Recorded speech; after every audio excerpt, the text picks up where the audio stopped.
Hello everyone welcome back to Telugu ఉద్యోగ సందేశాలు YouTube channel. మన యూట్యూబ్ ఛానల్లో గవర్నమెంట్, ప్రైవేట్ అలాగే సాఫ్ట్వేర్ రిలేటెడ్ జాబ్స్ సంబంధించి నోటిఫికేషన్స్ అయితే రెగ్యులర్గా అప్డేట్స్ రూపంలో అయితే ఇస్తున్నాను. ఈరోజు మీ ముందుకు బ్యాంక్ ఆఫ్ బరోడాకి సంబంధించి అఫీషియల్ నోటిఫికేషన్ అయితే ఒకటి రిలీజ్ అవ్వడం జరిగింది కదా. దానికి సంబంధించి నేను step by step application procedure ఎలా అప్లై చేయాలనేది ఈ వీడియోలో మీకు తెలియజేస్తాను. సో వీడియోని ఎండ్ వరకు చూడడానికి ట్రై చేయండి. ఎందుకంటే అప్లికేషన్ రిజిస్ట్రేషన్ ఎలా చేసుకోవాలి, ఫోటో ఎలా అప్లోడ్ చేయాలి, సిగ్నేచర్ ఎలా అప్లోడ్ చేయాలి, మైన్యూట్ డీటెయిల్స్ ప్రతి ఒక్కటి నేను ఈ వీడియోలో తెలియజేస్తాను. సో అఫీషియల్ వెబ్సైట్లో ఉన్నాను ప్రస్తుతానికి. చూస్తే బ్యాంక్ ఆఫ్ బరోడాకి సంబంధించి అఫీషియల్ వెబ్సైట్ ఇన్ కెరియర్ వెబ్సైట్లో అయితే ఉన్నాను. దీనికి సంబంధించి ఒరిజినల్ నోటిఫికేషన్కి సంబంధించి వీడియో అయితే చేయడం జరిగింది. మన యూట్యూబ్ వీడియోలో ఆల్రెడీ అప్లోడ్ అయితే అయింది. సో ఇప్పుడు ఓన్లీ జస్ట్ అప్లికేషన్ ప్రొసీజర్ మాత్రమే నేను చెప్పబోతున్నాను. చూసుకుంటే మనకు recruitment for the post of assistant peon in sub staff category regular basis అని క్లియర్గా ఇక్కడ మెన్షన్ చేశారు కదా. సో దీనిపైన మీరు క్లిక్ చేయాల్సి ఉంటుంది. ఇది క్లిక్ చేస్తే మీకు నెక్స్ట్ పేజ్ ఇలా ల్యాండ్ అవుతుంది. సో ఈ పేజ్ ల్యాండ్ అయినాక స్క్రోల్ డౌన్ చేసి ఇక్కడ ఆరెంజ్ కలర్లో బటన్ మీకు ఒకటి ఉంది కదా, అప్లై అనే దానిపైన మీరు క్లిక్ చేయాల్సి ఉంటుంది. అప్లై అనే దాన్ని క్లిక్ చేశాక నెక్స్ట్ ఇలా పేజ్ అయితే ఓపెన్ అవుతుంది. సో వచ్చేసి మనకు ఐబీపీఎస్ ద్వారా అయితే ఈ అప్లికేషన్ ప్రాసెస్ అయితే సబ్మిట్ చేయాల్సి ఉంటుంది. బ్యాంక్ ఆఫ్ బరోడాకి సంబంధించి ఐబీపీఎస్ వచ్చేసి మనకు అప్లికేషన్ ప్రాసెస్ వచ్చేసి 3rd మే స్టార్ట్ అవుతుంది. సో ఎండ్ వచ్చేసి 23rd మే వరకు అవుతుంది. సో మీరు ఎలా రిజిస్ట్రేషన్ చేసుకోవాలంటే ఇక్కడ click here for new registration అనేది ఎల్లో బాక్స్ ఉంది కదా, ఇక్కడ క్లిక్ చేసి మీరు రిజిస్ట్రేషన్ చేసుకోవాల్సి ఉంటుంది. సో ఇక్కడ క్లిక్ చేద్దాం. క్లిక్ చేస్తే కనుక నెక్స్ట్ ఇలా పేజ్ అనేది ఓపెన్ అవుతుంది. ఈ పేజ్లో మనకు చూసుకుంటే ఫస్ట్ బేసిక్ డీటెయిల్స్ మాత్రం ఎంటర్ చేయాల్సి ఉంటుంది. బేసిక్ డీటెయిల్స్ వచ్చేసి మనకు ఫస్ట్ నేమ్, అలాగే ఫస్ట్ నేమ్ అంటే మీ గివెన్ నేమ్ అండి. ఎగ్జాంపుల్ మీ పేరు రాజేష్ అంటే రాజేష్ అని గివెన్ నేమ్ అని ఫస్ట్ నేమ్ రాయాల్సి ఉంటుంది. అలాగే కన్ఫర్మ్ ఫస్ట్ నేమ్ కూడా సేమ్ నేమ్ రిపీట్ చేయాల్సి ఉంటుంది. మిడిల్ నేమ్ ఉంటే మిడిల్ నేమ్ రిపీట్ చేయండి, లేదంటే మిడిల్ నేమ్ లేకపోతే ఏం రాయొద్దు. లాస్ట్ నేమ్ వచ్చేసి మీ సర్ నేమ్ అండి. ఇంటి నేమ్ ఒకటి ఇక్కడ మీరు రిపీట్ చేయాల్సి ఉంటుంది. మనకు ఫుల్ నేమ్ వచ్చేసి వన్స్ ఇక్కడ ఇవన్నీ టైప్ చేశాక ఫుల్ నేమ్ ఒకటి వచ్చేసి ఇక్కడ వస్తుంది. అలాగే చూసుకుంటే మొబైల్ నెంబర్, మీ mobile number, register mobile number, అలాగే ఆల్టర్నేట్ మొబైల్ నెంబర్ ఏదైనా ఉంటే కూడా ఇక్కడ టైప్ చేయండి. దాంతోపాటు ఈమెయిల్ ఐడి ఏదైతే ఉందో ఈమెయిల్ ఐడి, మీ ఈమెయిల్ ఐడి ఇక్కడ టైప్ చేయండి. మన ఈమెయిల్ ఐడి కనుక చూసుకున్నట్టయితే ఎగ్జాంపుల్ తెలుగు ఉద్యోగ సందేశాలు టైప్ చేశాక ఇక్కడ ఈ డొమైన్ నేమ్ ఇది జీమెయిల్ అయితే జీమెయిల్, హాట్‌మెయిల్ అయితే హాట్‌మెయిల్, అలాగే live.com అయితే live.com అనేది మీరు క్లిక్ చేసుకోవచ్చు. సో ఓన్లీ జస్ట్ ఈమెయిల్ మట్టుకే ఇక్కడ ఇవ్వాల్సి ఉంటుంది. ఇక్కడ డొమైన్ ఆల్రెడీ ఇక్కడ నుంచి పికప్ చేసుకోవాల్సి ఉంటుంది. సో కన్ఫర్మ్ ఈమెయిల్ ఐడి ఇక్కడ మళ్ళీ ఇదే ఈమెయిల్ ఐడి ఇక్కడ టైప్ చేయాల్సి ఉంటుంది. సెక్యూరిటీ కోడ్ ఇక్కడ ఇచ్చారు కదా, సెక్యూరిటీ కోడ్ ఈ క్యాప్చర్ నుంచి మీరు క్యాప్చర్ చేసి ఇక్కడ ఎంటర్ చేసిన తర్వాత సేవ్ అండ్ నెక్స్ట్ గనక మీరు క్లిక్ చేస్తే నెక్స్ట్ ఫోటో అండ్ సిగ్నేచర్ పేజ్‌కి అయితే తీసుకెళ్తుంది.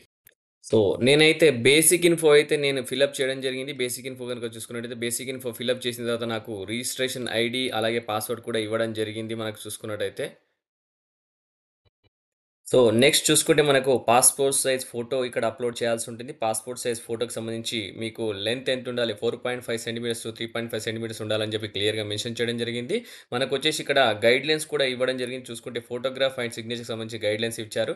సో, ఇక్కడ ఈ స్కానింగ్ డాక్యుమెంట్స్ పైన క్లిక్ చేస్తే గనక ఎంత ఉండాలి, ఏ సైజ్‌లో ఉండాలి, పాస్‌పోర్ట్ సైజ్ ఫోటోగ్రాఫ్ ఎంత కేబీ ఉండాలి, ఎంత ఉండాలనేది క్లియర్‌గా ఇక్కడ మెన్షన్ చేయడం జరిగింది. సిగ్నేచర్ కూడా. సో, అది క్లిక్ చేసి ఒకసారి చూసుకోండి. సో, నేనైతే ఇక్కడ ఫోటోస్ అయితే అప్‌లోడ్ చేశాను. పాస్‌పోర్ట్ సైజ్ ఫోటో అప్‌లోడ్ చేశాను. నా లైవ్ ఫోటో కూడా నేను అప్‌లోడ్ చేయడం జరిగింది. చూసుకుంటే గనుక మీరిక్కడ, నేనిక్కడ క్యాప్చర్ అనే ఫోటో పైన క్లిక్ చేసి మన లైవ్ ఫోటో కూడా అప్‌లోడ్ చేస్తుంది. సో, 2 మ్యాచ్ అయిన తర్వాత మన సిగ్నేచర్ కూడా అప్‌లోడ్ చేయాల్సి ఉంటుంది. సిగ్నేచర్ డ్రాప్ డౌన్ కూడా ఇక్కడ ఉంది. సో, సిగ్నేచర్ కూడా అప్‌లోడ్ చేద్దాం ప్రస్తుతానికి చూసుకుంటే మనము.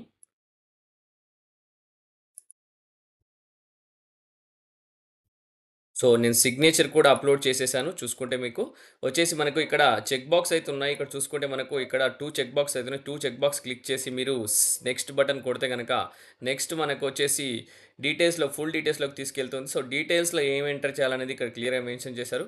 So, vacancies of state UT are you are applying for అని క్లియర్‌గా మెన్షన్ చేశారు. మనం ఆంధ్రప్రదేశ్ అయితే ఆంధ్రప్రదేశ్ సెలెక్ట్ చేసుకోవాలి. ఒకవేళ మనం తెలంగాణ అయితే తెలంగాణ సెలెక్ట్ చేసుకోవాలి. ఓకే. సో, ఇలా సెలెక్ట్ చేసుకొని దాని తర్వాత మీ అఫీషియల్ లాంగ్వేజ్ ఏంటి అనేది ఇక్కడ క్లియర్‌గా మెసేజ్ తెలుగా, ఉర్దూ అనే తెలుగు కాబట్టి తెలుగు సెలెక్ట్ చేసుకున్నా. మీ కేటగిరీ ఏంటిది? అన్‌రిజర్వ్డ్ అయితే అన్‌రిజర్వ్డ్, ఈడబ్ల్యూఎస్ అయితే ఈడబ్ల్యూఎస్, ఓబీసీ అయితే ఓబీసీ, అలా మీరు ఏదో ఒకటి సెలెక్ట్ చేసుకోండి. దాని తర్వాత మీరు చూసుకుంటే ఇక్కడ మనకు క్లారిటీగా are you a person with bench disability of 40% above అని క్లియర్‌గా మెన్షన్ చేశారు. సో, మీరు పీడబ్ల్యూడీ క్యాండిడేట్స్ అయితే మీరు ఇక్కడ యెస్ అని పెట్టి, నో అంటే నో. డిసబిలిటీ ఏదైనా ఉంటే ఇక్కడ ఆల్రెడీ గ్రేడ్ అవుట్ అయిపోతాయి. నెక్స్ట్ వచ్చేసి are you a PWD candidates అయితే యెస్ అని పెట్టి, నో అయితే నో పెట్టండి. Are you suffering from cerebral palsy, writing speed is affected అయితే ఎస్ అయితే ఎస్ పెట్టండి, నో అయితే నో.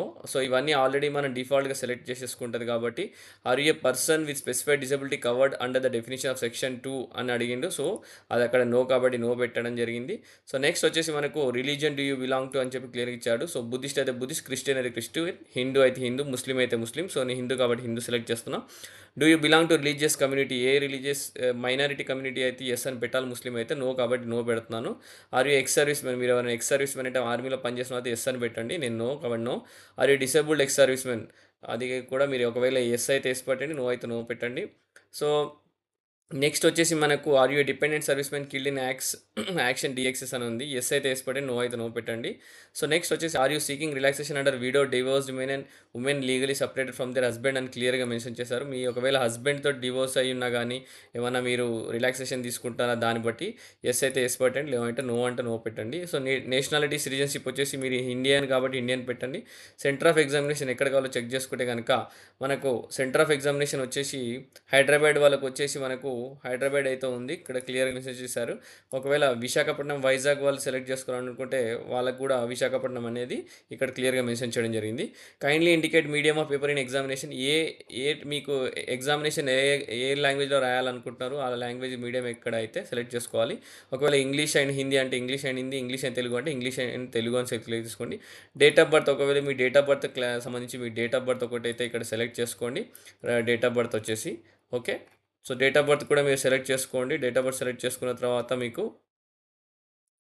మీ ఒక జెండర్ చూసుకుంటే కనుక మేలా, ఫీమేల్ అయితే సెలెక్ట్ చేయండి. అలాగే మీకు బ్రదర్ అండ్ సిస్టర్ ఏమైనా ట్విన్ బ్రదర్ ఉన్నారా అంటే ఎస్, నో అయితే నో సెలెక్ట్ చేయండి. అలాగే మీరు మ్యారీడ్ స్టేటస్, మ్యారీడ్ అయితే మ్యారీడ్, అన్మ్యారీడ్ అయితే మ్యారీడ్ సెలెక్ట్ చేసుకోండి. అలాగే ఫాదర్స్ ఫస్ట్ నేమ్ ఒకటి, మదర్స్ ఫస్ట్ నేము, అలాగే అడ్రస్ ఆఫ్ కరస్పాండెన్స్ చూసుకుంటే కనుక మీరు ఎక్కడ కరెంట్లీ ఎక్కడ రిసైడింగ్ చేస్తారో ఆ అడ్రస్ అయితే ఇక్కడ ఫిలప్ చేయండి.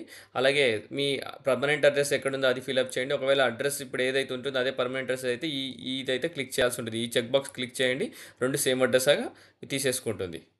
సో నేనైతే అడ్రస్ ఫిలప్ చేయడం జరిగింది. చూసుకుంటే మనకు పిన్ కోడ్‌తో సహా నేను సేమ్ అడ్రస్ కాబట్టి సేమ్ అడ్రస్ అన్ని నేను ఇక్కడ ఇవ్వడం జరిగింది. ఇది ర్యాండమ్ అడ్రస్ ఇస్తున్నా, ఓన్ అడ్రస్ కాదు. ర్యాండమ్ అడ్రస్ అయితే ఫిల్ చేయడం జరిగింది. సో ఇక్కడ జీఎస్టీ ఇన్వాయిసింగ్ పర్మనెంట్ అడ్రస్సా లేకుంటే కమ్యూనికేషన్ అడ్రస్ అని క్లియర్‌గా మెన్షన్ చేశారు. సో నేను క్యాస్ట్ ఓబీసీ ఓడబ్ల్యూఎస్ సెలెక్ట్ చేశాను కాబట్టి రూ. 708 అయితే కట్టాల్సి ఉంటది. సారీ, నేను క్యాస్ట్ వచ్చేసి అన్‌రిజర్వ్డ్ సెలెక్ట్ చేశాను కాబట్టి రూ. 708 కట్టాల్సి ఉంటుంది. సో ఒకసారి మీరు వాలిడేట్ చేసుకోవాలి, డీటెయిల్స్ వాలిడేట్ చేసుకొని సేవ్ అండ్ నెక్స్ట్ అయితే కొట్టొచ్చు. ఇక్కడ వాలిడేట్ చేసుకోవాలి డీటెయిల్స్. అలాగే సేవ్ అండ్ నెక్స్ట్ కొడితే గనుక నెక్స్ట్ పేజ్‌కి తీసుకెళ్తుంది. సో నెక్స్ట్ వచ్చేసి మనం సేవ్ అండ్ నెక్స్ట్ కొట్టిన డీటెయిల్స్ తర్వాత మన నెక్స్ట్ పేజ్ తీసుకొచ్చి ఇక్కడ చూసుకుంటే మనకు ఎడ్యుకేషనల్ క్వాలిఫికేషన్స్ అయితే క్లియర్‌గా మెన్షన్ చేశారు. ఏ ఎడ్యుకేషనల్ క్వాలిఫికేషన్ గురించి ఇక్కడ మీరు ఎస్ఎస్‌సికి సంబంధించిన ఎడ్యుకేషనల్ క్వాలిఫికేషన్స్ ఇక్కడ ఇవ్వండి. ఎప్పుడు డేట్ ఆఫ్ పాసింగ్, ఎప్పుడు పర్సెంటేజ్ మార్క్స్ ఏంది, క్లాస్ గ్రేడ్ ఏంటి క్లియర్‌గా మెన్షన్ చేయండి. అలాగే are you proficient in local language, దీనికి సంబంధించి లోకల్ లాంగ్వేజ్ అయితే మ్యాండేటరీ కాబట్టి దానికి సంబంధించి ఎస్ ఆర్ నో మీరు పెట్టండి. ఎస్ కాబట్టి ఎస్ పెట్టండి. సో మీరు ప్రీవియస్ ఎక్స్పీరియన్స్ ఉంటే దానికి సంబంధించి డీటెయిల్స్ అయితే ఇవ్వండి. లాంగ్వేజ్ ఏది వచ్చో ఆ లాంగ్వేజ్ అయితే ఇక్కడ సెలెక్ట్ చేసుకోండి. సో నేనైతే మన ఎడ్యుకేషనల్ క్వాలిఫికేషన్ సంబంధించి డీటెయిల్స్ అయితే ఎంటర్ చేయడం జరిగింది. ఎంటర్ చేసిన తర్వాత మీరు సేవ్ చేస్తే కనుక ఇక్కడ చూడండి డేట్ ఆఫ్ పాసింగ్ ఏంటి, పర్సెంటేజ్ ఆఫ్ మార్క్స్ ఏంటి, ఫస్ట్ క్లాస్ అని ఎంటర్ చేసేసిన తర్వాత మీరు are you professional local language reading, writing అని మెన్షన్ చేయండి. ఎస్ అయితే ఎస్ మెన్షన్ చేయాలి. సో మ్యాండేటరీ కాబట్టి so Telugu yes yes yes అని మెన్షన్ చేసి సేవ్ చేసిన తర్వాత ఇలా మనకు లాస్ట్ ఒక ప్రివ్యూ పేజ్ అయితే ఓపెన్ అవుతుంది. సో ఇక్కడ జస్ట్ అన్ని ప్రివ్యూ చేసుకోవాలంటే అన్ని డీటెయిల్స్ మనం ఏమేమి ఫిల్ చేసాం ప్రతి ఒక్క డీటెయిల్స్ అయితే పైనుంచి కిందకి అయితే స్క్రోల్ చేసి చూసుకోవచ్చు. మీరు ఇక్కడ అగ్రీ అనే బటన్ ఉంది, అది మీరు ఒక చెక్ బాక్స్ చెక్ చేసి కంప్లీట్ రిజిస్ట్రేషన్ కొడితే కనుక మీకు అప్లికేషన్ అయితే సబ్మిట్ అయిపోతుంది. Are you sure you to continue, okay అని కొట్టిన వెంటనే మనకు సబ్మిషన్ అయితే అయిపోతుంది. ఇక్కడ మీ డేట్ ఆఫ్ బర్త్ సంబంధించి సర్టిఫికేట్ అయితే మీ date of birth mark sheet సంబంధించి మీ 10th మార్క్ షీట్ ఇక్కడ అప్లోడ్ చేయాల్సి ఉంటుంది. అలాగే దాన్ని చూసుకున్నట్టయితే మనకు educational certificate relevant mark sheets కూడా ఇక్కడ అప్లోడ్ చేయాల్సి ఉంటుంది. ఆల్ పీడిఎఫ్ ఎడ్యుకేషనల్ డాక్యుమెంట్స్ అని క్లియర్గా మెన్షన్ చేయడం జరిగింది. సెక్యూరిటీ కోడ్ మెన్షన్ చేసేసి మీరు సేవ్ అండ్ నెక్స్ట్ కొడితే సరిపోతుంది. చూసుకుంటే మనకొచ్చేసి 10th మార్క్ షీట్‌కి సంబంధించి గైడ్‌లైన్స్ అయితే ఉన్నాయి. ఏం అప్‌లోడ్ చేయాలి, ఎలా అప్‌లోడ్ చేయాలి. అలాగే మన మార్క్ షీట్‌కి సంబంధించి కూడా గైడ్‌లైన్స్ ఉన్నాయి. ఇక్కడ రైట్ సైడ్ చూసుకుంటే మనకు గైడ్‌లైన్స్ ఫర్ డాక్యుమెంట్ అప్‌లోడ్ అని ఇది క్లిక్ చేస్తే మనకు ఒక పీడీఎఫ్ ఫైల్ అనేది ఓపెన్ అవుతుంది. ఈ పీడీఎఫ్ ఫైల్‌లో గనుక చూసుకుంటే మనకు వచ్చేసి date of birth certificate, 10th mark sheet, అలాగే ఎడ్యుకేషనల్ సర్టిఫికేట్ సంబంధించి డాక్యుమెంట్స్ చూసుకుంటే మనకు all documents must be in PDF format. PDF format అయితే ఉండాలి. అలాగే page size of the document should be A4 అనమాట. సో A4 పేజ్‌ని మీరు పీడీఎఫ్ డాక్యుమెంట్‌లా కన్వర్ట్ చేసి అప్‌లోడ్ చేయాల్సి ఉంటది. Size of the file should not exceed 500 KB అని క్లియర్‌గా మెన్షన్ చేశారు. సో, ఇన్ కేస్ 500 కేబీ కంటే ఎక్సీడ్ అయితే మేమైతే ఇదైతే అప్‌లోడ్ చేసుకోదనమాట. సో, నేను అలా ట్రై చేశాను. ట్రై చేస్తే 500 కేబీ కంటే ఎక్కువ వస్తుంది కాబట్టి సో, అప్‌లోడ్ అవ్వట్లేదు. సో, ఇది వన్స్ ఏ4 సైజ్‌లో పీడీఎఫ్ ఫైల్ మీరు డౌన్‌లోడ్ చేసేసి అప్‌లోడ్ చేయాల్సి ఉంటుంది. అప్‌లోడ్ అవుతుంది. సో, ఇది అప్‌లోడ్ అయిన వెంటనే మీ నెక్స్ట్ వచ్చేసి పేమెంట్ స్క్రీన్ ఒకటి ఉంటుంది. సో, పేమెంట్ చేసేస్తే అయిపోతుంది.